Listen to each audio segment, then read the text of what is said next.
লোকে তাকে ডাকে পানসি পাগলা বলে, কেউ বলে ভবঘুরে, কিন্তু কেউ ভাবে না এই মানুষটা একসময় কারো ছেলে, কারো ভাই, কারো সন্তান ছিল। তার কথা সে নিজেও অনেক কিছু ভুলে গেছে। হয়তো একটা প্রশ্ন সে আজও করে, আমার কি কেউ আছে? কেউ কি আমায় খুঁজছে? তার কাছে সময় থেমে গেছে। যে জীবনের বয়স বাড়ে সেখানে তার শুধু ক্ষয় হয়। রাতে সে ঘুমায় দোকানের চাউনির নিচে, দিনে খাবার খুঁজে বেড়ায়। চোখে মুখে থাকে শিশুর মতো চাওয়া। আমরা সবাই ব্যস্ত, আমরা ছুটছি উন্নয়নের দিকে, স্বপ্নের দিকে, আর এই মানুষগুলো হারিয়ে যাচ্ছে চিরতরে।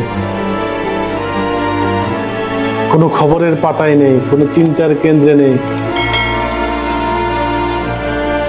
পানসি এখনো বেঁচে আছে, শুধু এই আশায় হয়তো কেউ তাকে চিনবে, হয়তো কেউ বলবে, পানসি চলো, তোমার বাড়ি চলো। এটাই তার জীবনের শেষ আশ্রয়, এটাই এক যাযাবরের না বলা গল্প। তবুও সে বেঁচে আছে, কারণ তার গল্প বলা এখনো বাকি রয়ে গেছে। আপনি কি পানসিকে চেনেন? শেয়ার করুন, হয়তো তার গল্প আজ ঘরে ফিরতে পারে।